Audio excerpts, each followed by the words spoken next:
Ouais.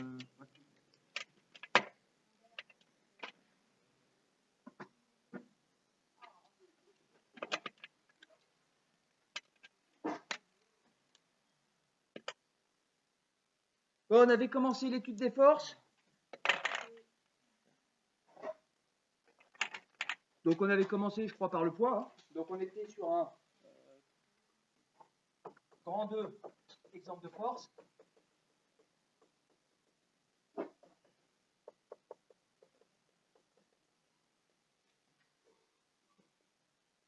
Et on commence par la version simplifiée du poids.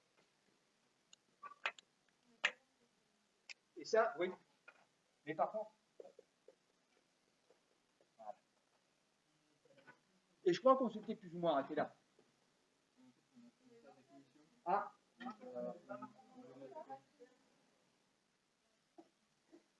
D'accord. Ok, le poids d'un objet, c'est l'action, enfin correspond à l'action exercée par la Terre sur cet objet. On note P, et c'est tout. Donc on note P, et puis ensuite vous notez, on a la relation. On le note P. On a la relation.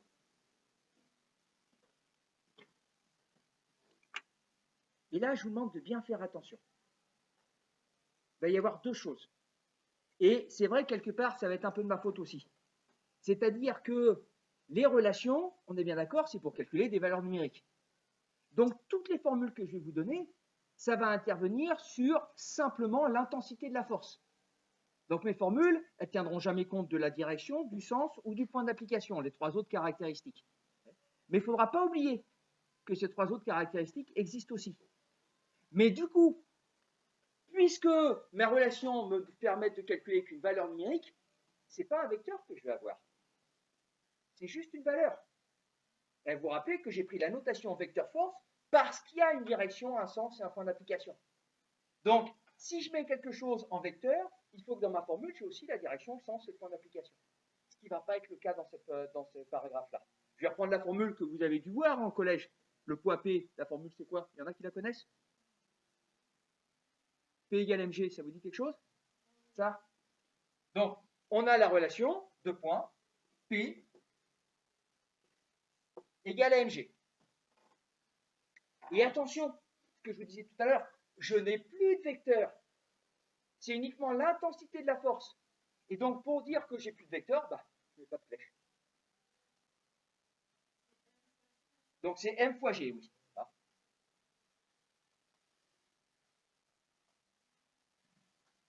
Alors, ensuite, comme à chaque fois, hein, c'est une formule. P, c'est donc le poids. C'est une force. Donc, vous vous rappelez, les unités, c'est des newtons.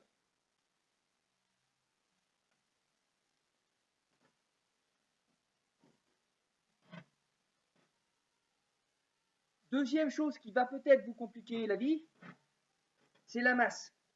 Parce qu'en chimie, parfois, on utilise des kilogrammes, parfois, on utilise les grammes. Et puis, plus on va avancer dans le temps, plus on va utiliser les grammes. Et la difficulté, c'est qu'en physique, ça va être des kilogrammes. Donc, M, c'est la masse, et c'est obligatoirement en kilogrammes. En physique, c'est vraiment obligatoirement. C'est aussi important que de mettre une distance en mètres. Et petit g. En fait, petit g, c'est une constante. C'est ce qu'on appelle l'accélération de la pesanteur.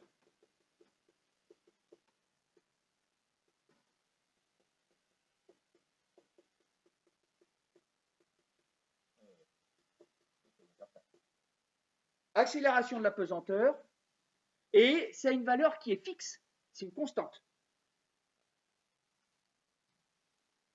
Moi, je vais prendre systématiquement 10. Et les unités, c'est des mètres secondes moins 2. La valeur précise qu'on prend en général, c'est 9,82. Pour moi, 9,82, c'est quasiment 10. C'est pour ça que je mets 10. Dans certains bouquins, il y a 9,8, 9,82. On va partir du principe que c'est une constante, mais quand on regarde les choses vraiment sérieusement et avec beaucoup de précision, ben, ce n'est pas si constant que ça. Donc 10, ça me va très bien.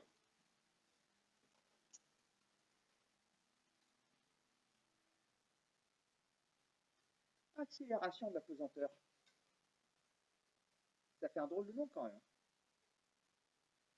Dedans, il y a quoi? Il y a pesanteur. Pesanteur, j'espère qu'on est d'accord. C'est un synonyme de poids. Donc le petit g pesanteur, c'est pour dire tout simplement c'est lié au poids de l'objet. Et puis il y a le mot accélération. Qu'est-ce que ça veut dire accélération? Sans aller chercher un truc très compliqué. Quand vous accélérez, vous faites quoi? Ouais, on est d'accord. C'est-à-dire, voilà, on va de plus en plus vite. Vu qu'une accélération, c'est une augmentation de vitesse. Pourquoi ce truc-là, on l'appelle accélération de la pesanteur? Ben, si je prends mon stylo et que je le lâche, il tombe à cause de quoi? Qu'est-ce qui fait qu'il tombe? Parce qu'on est bien d'accord. Je prends mon stylo, je le lâche. Au moment où je le lâche, mon stylo a une vitesse égale à 0, puisque je le tiens juste avant. Et donc, mon stylo va tomber. Quelle est la force qui fait que mon stylo tombe? Ouais, autrement dit, le poids. D'accord? Et quand mon stylo tombe, sa vitesse, elle fait quoi? Elle s'accélère. Accélération de la pesanteur, accélération due au poids. Petit g représente ce qui fait que votre vitesse augmente quand vous tombez. C'est juste ça. Après, je vous l'explique, mais on est bien d'accord, mais ce qui est important, c'est que ça vaut 10. Vous vous souvenez, les unités, quelque part, c'est les mètres secondes moins 2. Mais dans mon application, ça veut dire que je prends M et je multiplie par 10, c'est tout. Si vous faites 50 kg, ben votre poids, c'est 50 fois 10, ça sera newton. D'accord sur l'idée? Ce qui fait que, du coup, j'ai que 2 inconnus, donc j'aurai que 2 questions à vous poser. Je vous donne la masse, vous me calculez le poids, ou je vous donne le poids, et vous me calculez la masse. Le seul problème auquel il faudra faire éventuellement attention, c'est les unités pour la masse. Le reste, ça ne posera pas de problème. Et donc, si P égale mg est la première forme, l'autre forme, c'est M égale P sur G.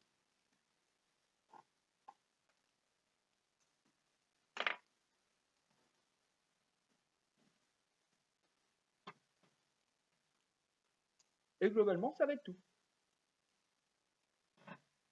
Des questions là-dessus? Oui? Oui. Pour nous, alors, pardon, je m'exprime mal. Pour nous, tant qu'on fera des exercices qui se passeront sur Terre, G égale à 10. Par contre, sur les autres planètes, G soit sera plus grand, soit plus petit. Si vous allez par exemple sur la Lune, G vaut 1,6. Donc le poids est 6 fois plus petit que sur Terre. Si vous allez sur Jupiter, vous avez G qui vaut à peu près 50. Donc ça va dépendre de l'endroit où on est. Mais ça, je vous le dirai toujours. Ou alors, je vous donnerai le poids, je vous donnerai la masse, et on se placera par exemple sur Mars, et puis je vous demanderai de calculer petit g. Ça peut aussi se faire. Mais ce n'est pas dans mes habitudes. C'est surtout ces deux-là. Alors, dans l'ordre. Ah, c'est pas qu'ils servent à quelque chose. C'est qu'on s'aperçoit quand on fait l'étude qu'entre la masse de votre personne ou de l'objet et la force que la Terre exerce, il y a un coefficient de proportion. Et ce coefficient de proportion, on l'appelle petit g. Je l'appellerai K, ce sera pareil. Oui? Ah, c'est simplement les unités. Vous embêtez pas, c'est pour une accélération. Alors pourquoi est-ce que je mets des mètres secondes moins 2? Parce qu'une vitesse, c'est des mètres par seconde. Quand j'accélère, ben, c'est la variation d'une vitesse par rapport au temps. Je ne sais pas, moi je passe de 10 mètres par seconde à 20 mètres par seconde en 5 secondes. Et donc du coup, une accélération, c'est presque une vitesse que divise un temps. C'est donc des mètres par seconde que divise des secondes. Vous les mètres secondes moins 2. Mais je répète, ce n'est pas très très important. Vous, ce qui est important, c'est que ce soit 10. Est-ce qu'il reste des questions? L'accélération, c'est un truc qu'on voit en terminale. Bon, ben allons-y. Application.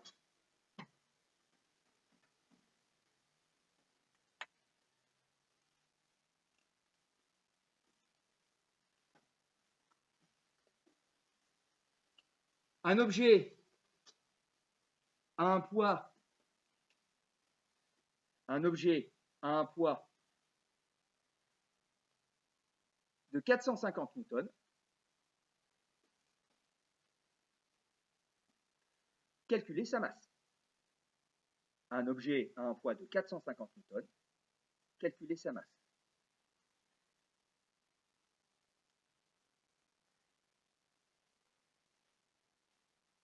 Et deuxièmement,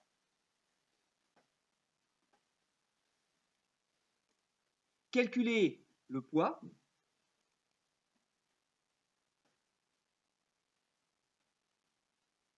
qu'aurait une météorite, calculez le poids qu'aurait une météorite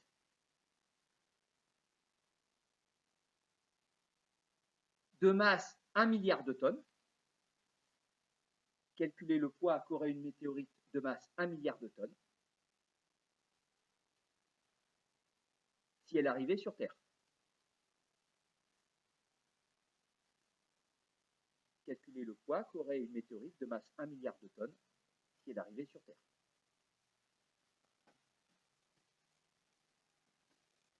Et on a une quinzaine de petites bêtes de ce genre-là qui tournent à peu près autour de la Terre. Si elle arrivait sur Terre.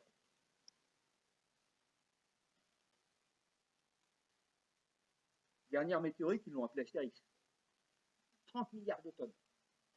Alors heureusement, elle est passée suffisamment loin, elle est passée à plus de 500 000 km, donc elle est passée derrière la Lune.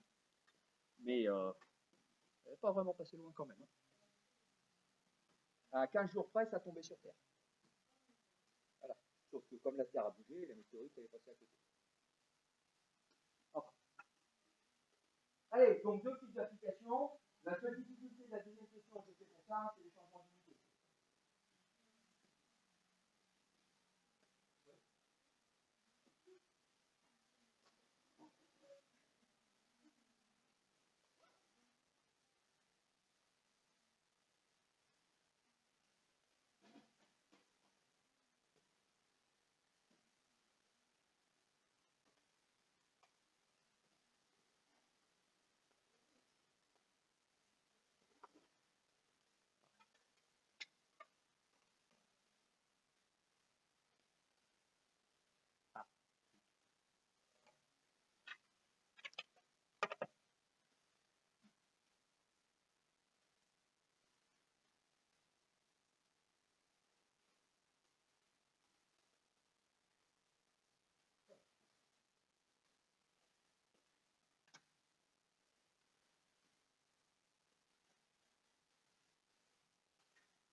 Alors, là où vous aurez raison, ça va effectivement du zéro, c'est parce que derrière, vous devez rajouter le passage de tonnes à kilogrammes. Donc, moi, je vous ai posé cette question justement pour avoir l'occasion de vous rappeler que 1 milliard, c'est 9 zéros, et que 1 tonne, c'est 10 kilogrammes. C'est 1 milliard de tonnes. Donc, c'est 1 milliard de tonnes. Et 1 milliard de tonnes, c'est 1 milliard fois 1000 kilos. Donc là, ça fait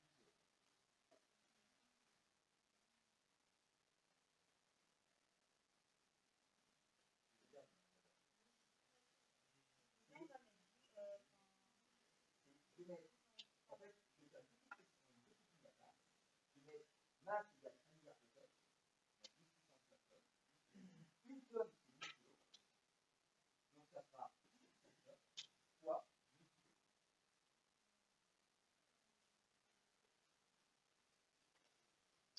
milliard d'unions, il faut vous sachiez.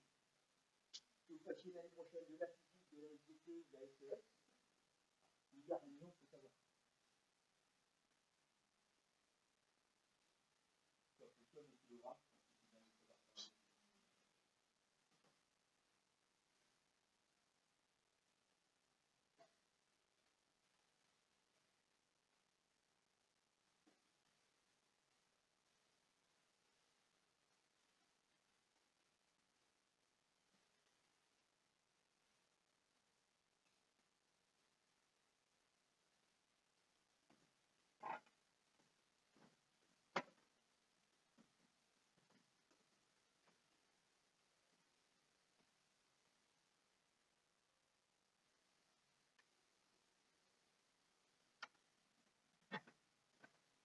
J'ai un doute subitement. Quand on a parlé du poids au début, c'est l'action exercée par la Terre sur l'objet. Est-ce que je vous ai donné la direction et le sens? Ah, vite, bon, on va l'écrire tout à l'heure en propriété, après l'exercice. J'aurais dû le faire, pas bien. Allez, je corrige. J'ai mes deux formules P égale mg et puis M égale P sur G. Je vous demande de calculer une masse. C'est la deuxième forme. On applique la relation. M égale P sur G. P, je vous le donne dans l'énoncé, c'est 450 newtons. G, je vous l'ai donné dans le cours, c'est 10. Et, sauf si je vous mets autre chose dans un énoncé, vous gardez 10. Et vous n'avez pas besoin de le retenir parce que dans l'énoncé, ce sera comme les autres valeurs, la vitesse du son, enfin bref, tous les éléments constants, je vous le remettez à chaque fois. Donc du coup, c'est pour ça que j'ai pris 10 plutôt que 9,8. Bah, je vais dire, divisé par 10, c'est facile, quoi. Donc ça vous fait 45 kg.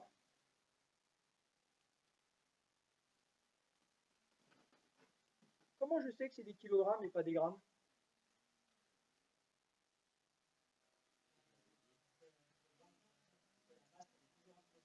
Voilà.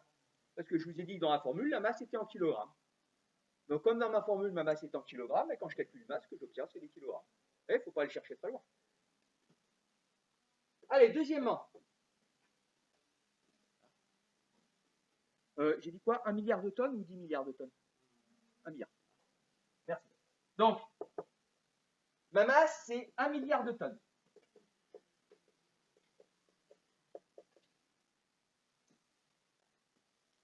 Ça, il faut que vous sachiez. Hein, parce que ça va vous suivre tout le temps, et je dirais même dans la vie courante. Enfin, c'est pas souvent qu'on a des milliards de trucs. Mais millions, déjà, ça peut se discuter. Donc, 1 milliard, c'est 9 zéros. Autrement dit, c'est 10 puissance 9. Et 1 million, c'est 10 puissance 6. Et tonne, une tonne, donc tonne en général on l'abrège par un petit t, une tonne c'est 1000 kg.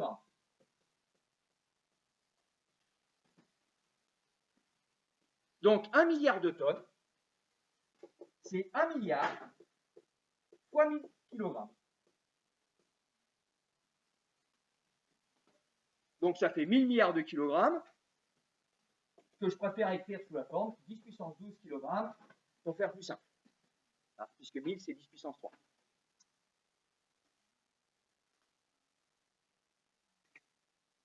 Ça va, c'est assez clair pour tout le monde? Vous saurez refaire? Parce que le passage de tonnes à kilogrammes, je vais quand même l'utiliser assez souvent. À la fois ici, et puis pour le troisième paragraphe, quand on va aborder l'interaction gravitationnelle, parce qu'on va travailler en astronomie, et souvent on utilise les tonnes aussi en astronomie. Et puis ensuite, derrière, on applique la relation du poids.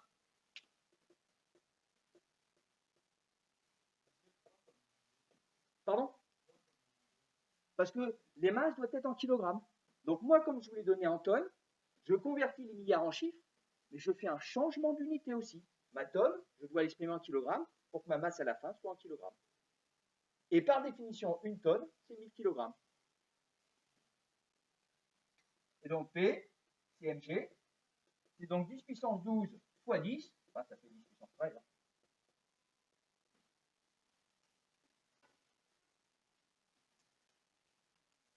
10 000 milliards de newtons. Si jamais la comète, elle arrive sur Terre, la dernière fois que ça a existé, ça remonte à un peu plus de 65 millions d'années, ça a coûté la vie à tous les dinosaures. Parce que c'est arrivé sur Terre avec ces 10 000 milliards, a priori ce sera arrivé aux alentours du Mexique, c'est arrivé sur Terre, ça a tout pulvérisé. Pendant 5 ans, on n'a pas vu le soleil. Au moins 5 ans, on n'a pas vu le soleil parce que ça a tout pulvérisé, donc il y a plein de terre. Enfin, c'est comme si vous tapez sur du sable, quoi. Le sable monte.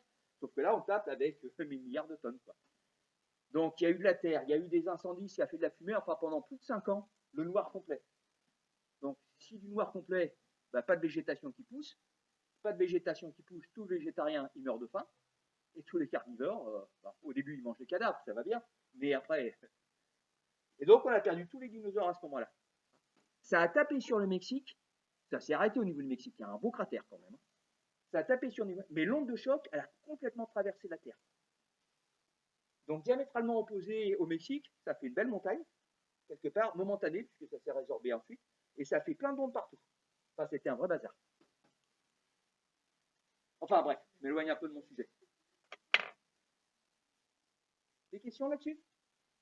Oui, pas très compliqué, hein, je ne vous demanderai pas plus que ça. Alors, par contre, ce que j'ai oublié, propriété.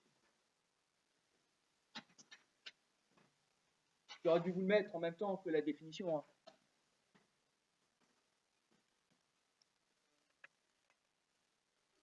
La direction de la force, pardon, la direction du poids. La direction du poids est verticale. La direction du poids est verticale. Son sens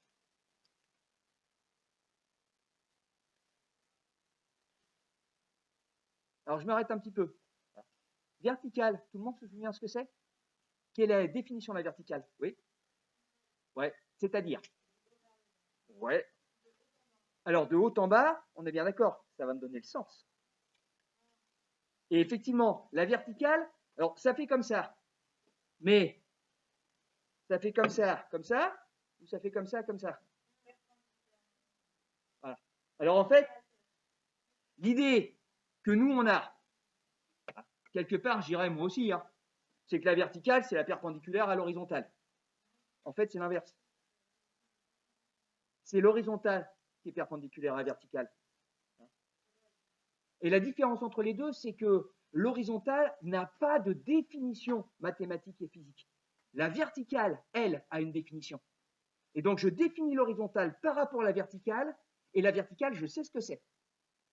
Alors que l'horizontale, je ne sais pas ce que... On a tous, enfin, on en a déjà parlé, on en a tous une idée de ce que c'est que l'horizontale. Mais si je vous demandais de le définir, qu'est-ce que c'est? On en reviendra à ce que dit votre camarade. L'horizontale, c'est pas compliqué, c'est là. Sauf que là, on est bien d'accord, c'est pas une définition. La verticale, c'est la droite qui passe par l'endroit où vous êtes et qui est dirigée vers le centre de la Terre. C'est ça la définition de la verticale. Et effectivement, après, je définis l'horizontale en disant que c'est ce qui est perpendiculaire à la verticale.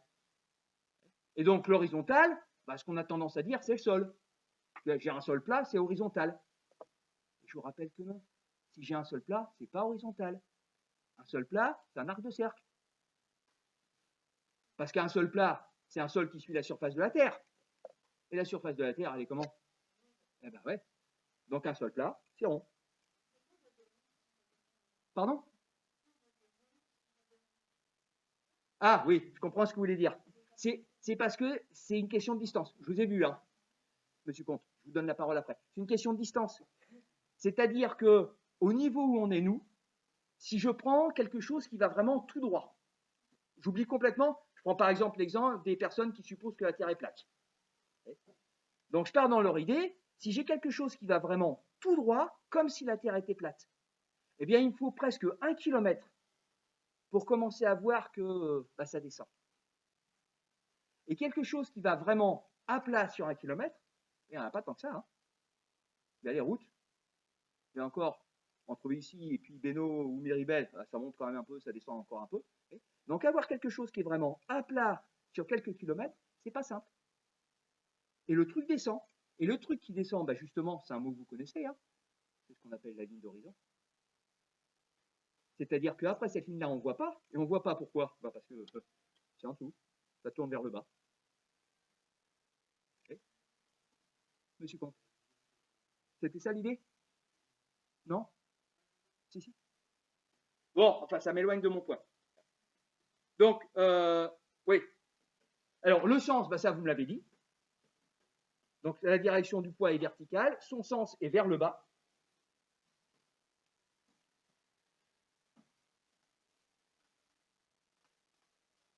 Son sens est vers le bas. Son point d'application. Son point d'application correspond. Son point d'application correspond à tout le volume de l'objet. Son point d'application correspond à tout le volume de l'objet. On le modélise. Son point d'application correspond à tout le volume de l'objet. On le modélise en faisant partir la flèche. On le modélise en faisant partir la flèche du milieu de l'objet. On le modélise en faisant partir la flèche du milieu de l'objet.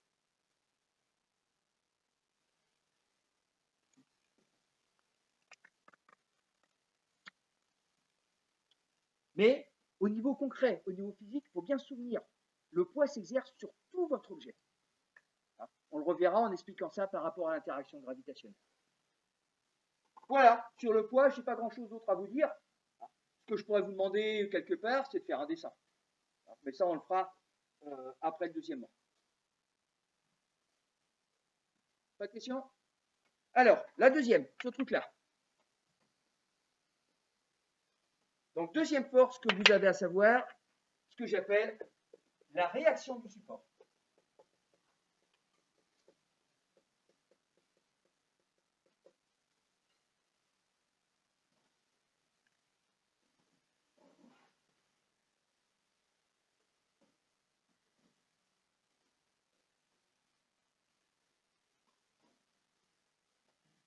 Et toujours pareil, pour qu'on soit bien d'accord, quelle est la première question qu'il faut se poser si je parle de réaction d'un support? Ben ouais, qu'est-ce que c'est que le support? Alors, qu'est-ce que c'est qu'un support? Oui? Alors, oui? Ouais, on est d'accord. Et vous, le support, c'est la chaise. Éventuellement, si vous avez les bras, comme certains d'entre vous, posés sur la table, le support, c'est aussi un petit peu la table. Autrement dit, un support, c'est quelque chose sur lequel l'objet est posé. Est-ce que ça, c'est un support? Est-ce que je suis un support pour la règle? Non, parce que je tiens par-dessus. Là, je suis un support pour la règle, parce que l'objet est posé sur ma main. D'accord? Oui? Ouais. Ouais, mais je retiens. Alors que là, je soutiens. On est d'accord, c'est pareil, quelque part. Ma règle, elle ne bouge pas. Mais au niveau de la force, ça ne va pas être pareil. Parce qu'au niveau de la force ici, ma force, elle s'exerce dans quel sens? J'empêche la règle de tomber, donc je la pousse vers le haut. Alors que là, je la tire. Donc c'est toujours vers le haut, parce que j'empêche la règle de tomber. Mais par rapport à ma main, c'est pas pareil. Là, je suis ma main et quelque part, j'éloigne de ma main. Là, je la rapproche. D'accord? Alors, c'est vrai que dans le cas présent, on joue un petit peu sur les mots. Mais il y a d'autres cas où c'est plus compliqué. Si je prends une grue, par exemple, c'est pas un support. Donc ça ne va pas être tout à fait la même chose. Il y avait d'autres questions? Non? Donc allons-y. Définition. Un support correspond à une surface. Un support correspond à une surface sur laquelle un objet est posé. Un support correspond à une surface sur laquelle un objet est posé.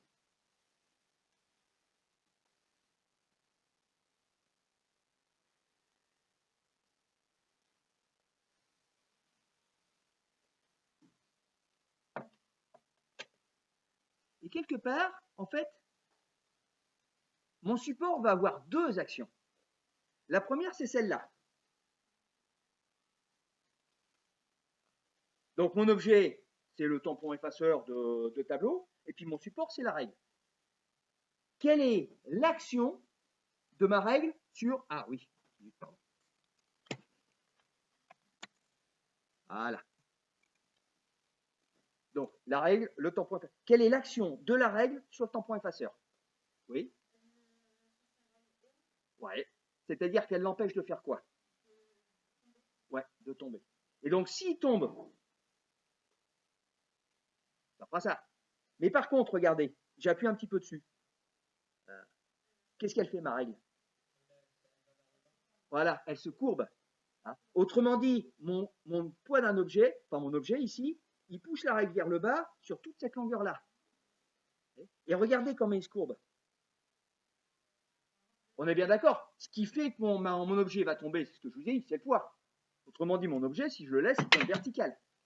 Mais regardez comment ma règle réagit quand j'appuie. Et alors attention, j'espère que je ne vais pas casser mon ordinateur. Vous avez vu comment ça part en l'air? Ouais, mais regardez dans quelle direction ça part. Ça part vers le haut et un petit peu vers la droite. Autrement dit, ça part perpendiculaire à la règle.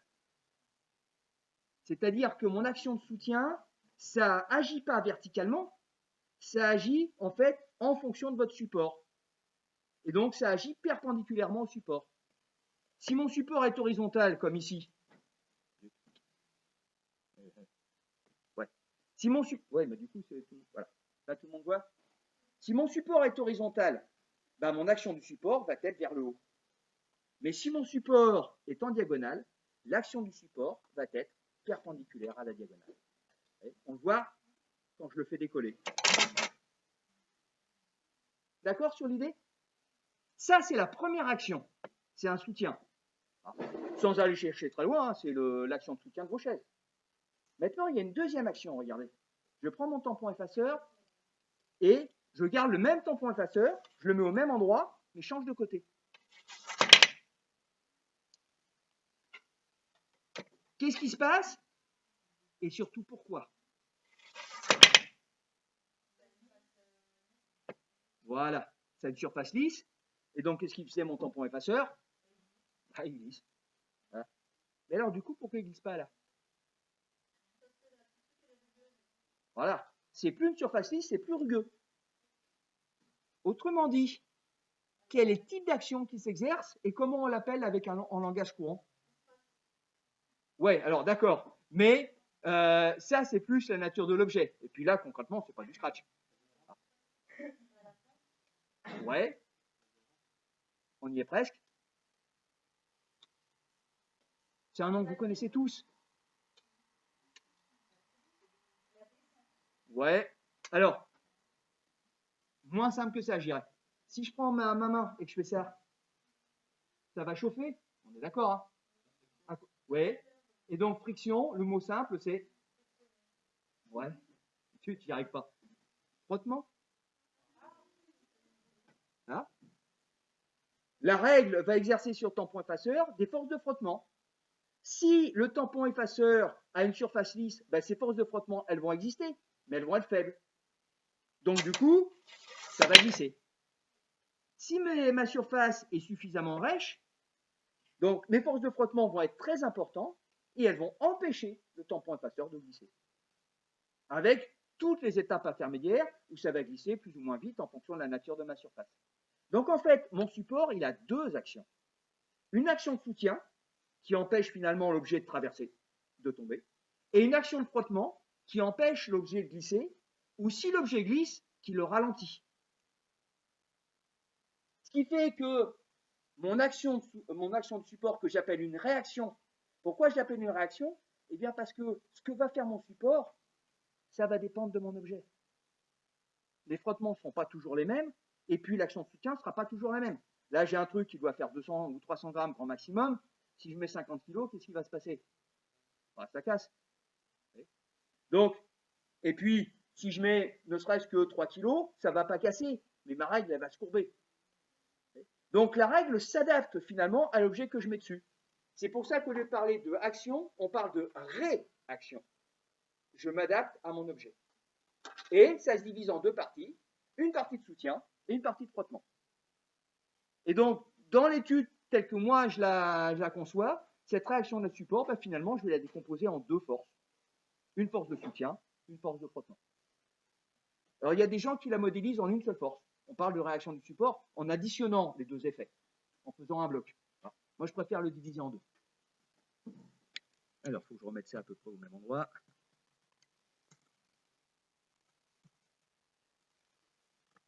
Ouais, c'est à peu près ça. Est-ce qu'il reste des questions là-dessus? Non? Définition?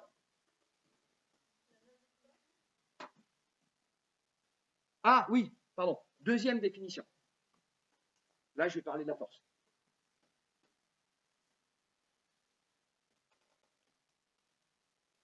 Le support a deux actions. Le support a deux actions sur l'objet.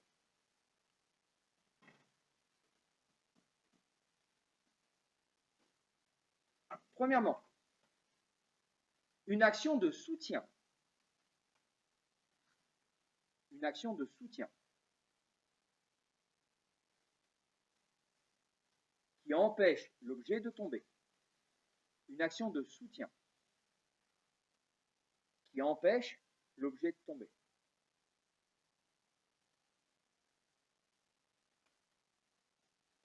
Une action de soutien qui empêche l'objet de tomber. On l'appelle réaction normale au support. On l'appelle réaction normale au support.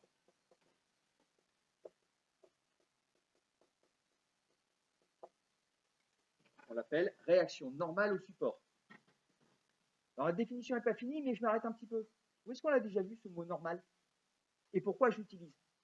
Alors déjà normal, où est-ce qu'on l'a déjà vu? Oui. Voilà, la droite normale. Vous vous rappelez? C'était la droite qui était perpendiculaire à la surface de séparation. Et je vous ai dit, le mot normal, en fait, c'est l'ancien mot perpendiculaire ou orthogonal, je ne sais pas ce que vous utilisez en maths. Alors ça fait un siècle qu'on l'a oublié ce truc-là, mais ça reste de temps en temps. Donc le mot normal ici, c'est parce que je vous ai dit que l'action était perpendiculaire au support. Perpendiculaire, normal. Donc on l'appelle réaction normale au support. Elle est notée. On voit rien. Elle est notée. Ben, je ne m'embête pas. Hein. Je mets R avec indice N, R pour l'initiale de réaction et N pour dire normal. Et attention, vecteur, donc flèche. On l'appelle réaction normale au support. Elle est notée Rn. Elle est dirigée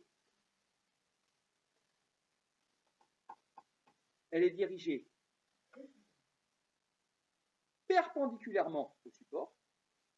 Bon, ben ça, c'est son nom qui veut dire. Elle est dirigée perpendiculairement au support vers le haut. Elle est dirigée perpendiculairement au support vers le haut et s'applique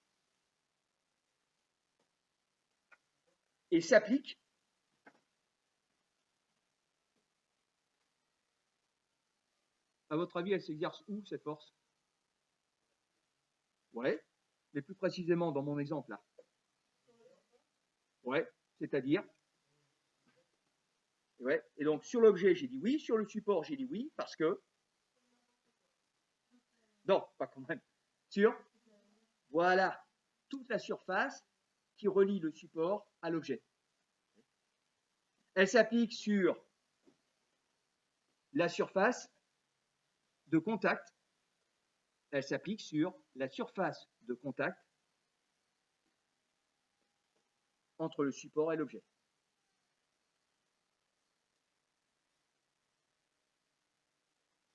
Elle s'applique sur la surface de contact entre le support et l'objet que l'on modélise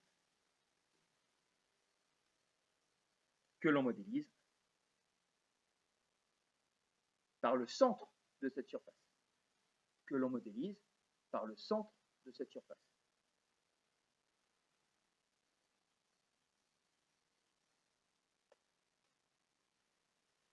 Que l'on modélise par le centre de cette surface.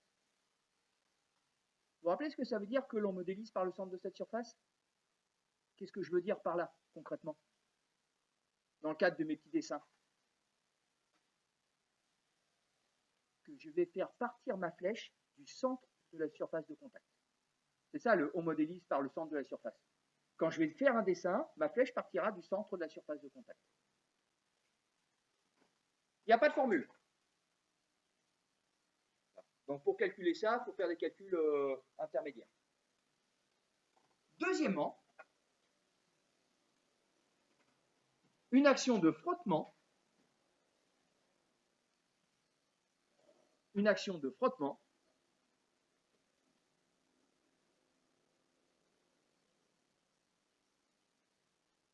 est-ce qu'il y a besoin d'écrire qu'on appelle force de frottement ou est-ce que ça va être évident?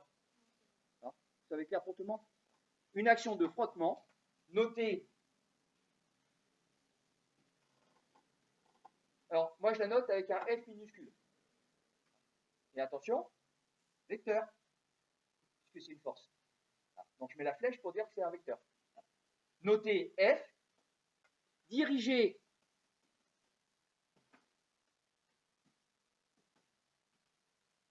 parallèlement à la surface, dirigé parallèlement à la surface, dirigé parallèlement à la surface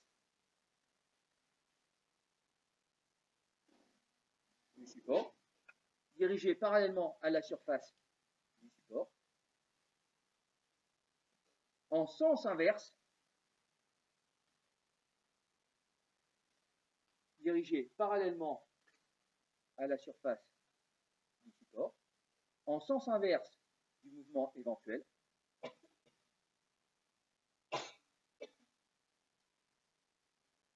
en sens inverse du mouvement éventuel,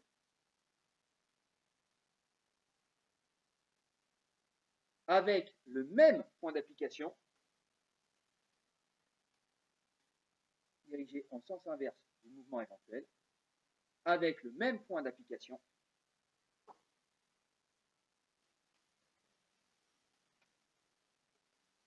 que vecteur Rn, enfin que Rn avec une flèche, avec le même point d'application.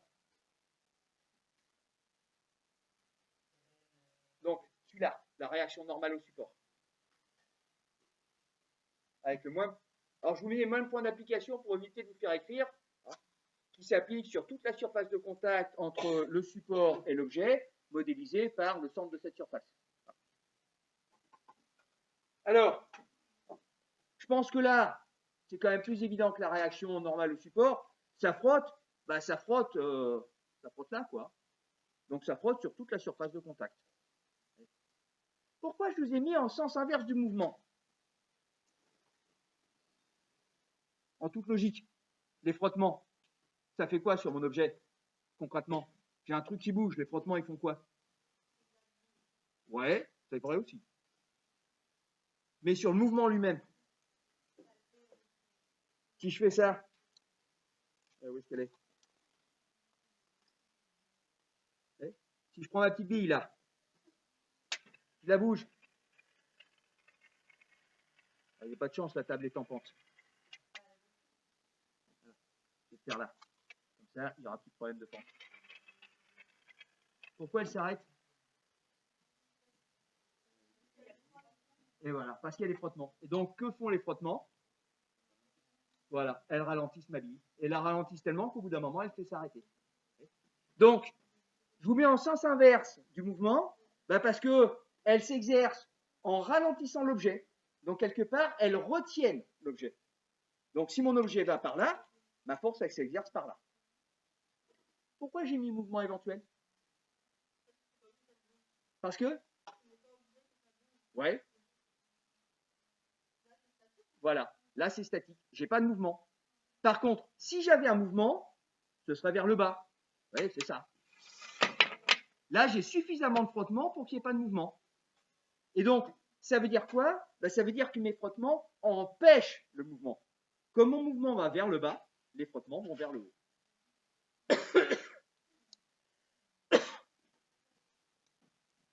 D'accord sur le principe? Qu'est-ce que je vais vous demander dans un premier temps? Parce que les frottements, il n'y a pas de formule non plus. Enfin, Rn, il n'y a pas de formule. Les frottements, il y a tellement de formules différentes que je ne peux pas vous en donner une. C'est moins K fois AB, c'est moins K fois V carré, c'est enfin avec un coefficient de surface. Enfin, il y a plein de formules de frottement, à chaque fois ça s'adapte à l'objet. Donc du coup, il n'y a pas de formule que je vous donne. Finalement, les seules questions que je vais vous poser, c'est de faire un dessin. C'est-à-dire que je vous montre ça, et je vous dis, faites-moi un dessin, et dessinez-moi les forces qui s'exercent sur l'objet. Et je vous demande donc ceci.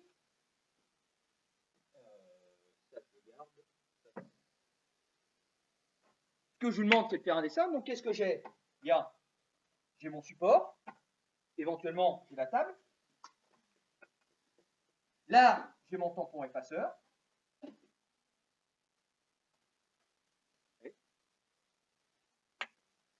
J'ai les forces de frottement dirigées parallèles à la pente, dans le sens opposé au mouvement, et à partir du milieu de la surface de contact. Donc j'espère qu'on est d'accord, la surface de contact, c'est tout ça. Donc le milieu, c'est à peu près là. Donc ma force de frottement, si je la dessine comme ça. Vers le haut, parce que mes frottements empêchent le tampon effaceur de descendre. Donc ça le retient. Et pareil, réaction normale au support, perpendiculaire au support, dirigée vers le haut, et partant du milieu de la surface de contact. Donc j'aurai ça.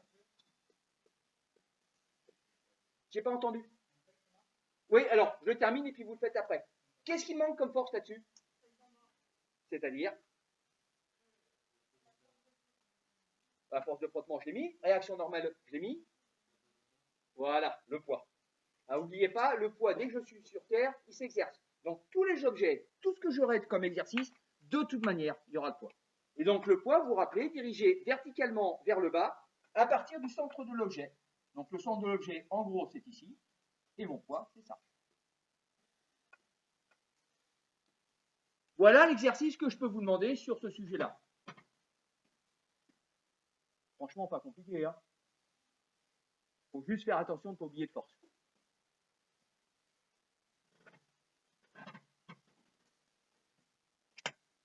Ah,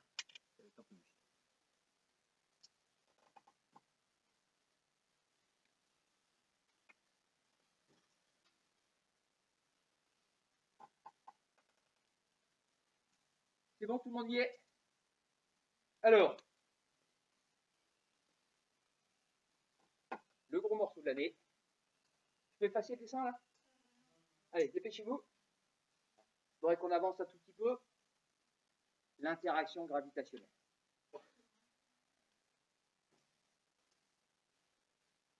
Je répète ce que je vous ai dit pour les électrons et pour tous les schémas qu'on a fait. Moi, je change de couleur pour que ça se voit bien. Vous, c'est pas une obligation. Si vous faites tout le dessin avec un stylo noir ou un stylo bleu, ça va très bien. De la même manière, vous avez remarqué, je vous ai dit que le point d'application de la réaction normale au support et force de frottement, c'est le milieu de la surface de contact. Je n'ai pas pris une règle pour me mettre au milieu de la surface de contact. Il ne faut pas se mettre là. Mais je ne suis pas à un millimètre près non plus. Vous essayez de faire au mieux. Allez, troisièmement, interaction gravitationnelle.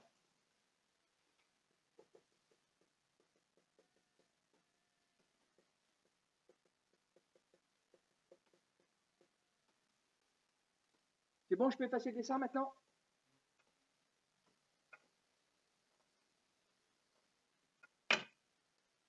interaction gravitationnelle.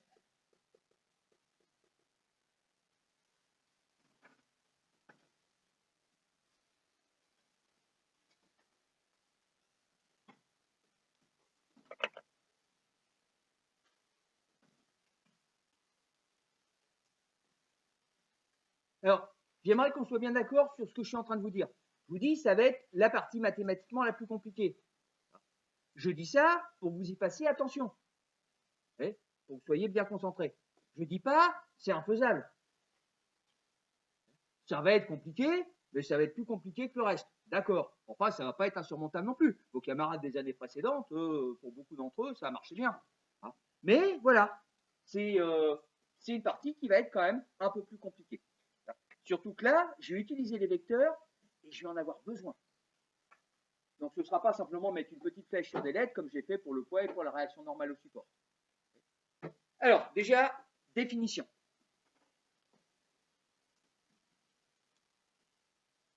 L'interaction gravitationnelle est une force qui s'exerce. L'interaction gravitationnelle est une force qui s'exerce. Est une force qui s'exerce sur tous les objets. Est une force qui s'exerce sur tous les objets qui ont une masse. C'est une force qui s'exerce sur tous les objets qui ont une masse. C'est aussi une force exercée. C'est aussi une force exercée par tous les objets. C'est aussi une force exercée par tous les objets qui ont une masse. C'est aussi une force exercée par tous les objets qui ont une masse. Pour deux objets sphériques,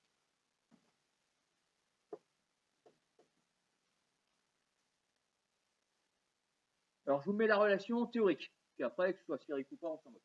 Pour deux objets sphériques, alors A majuscule, B majuscule. Pour deux objets sphériques, grand A, grand B. On a la relation. Et là, vous allez voir tout de suite pourquoi je vous dis que c'est un peu plus compliqué que le reste.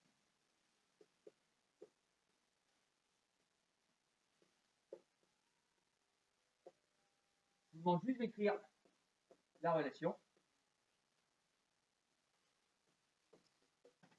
Voilà. Rien que ça fait peur. Hein. Et vous allez voir que l'un dans l'autre, c'est pas si compliqué que ça.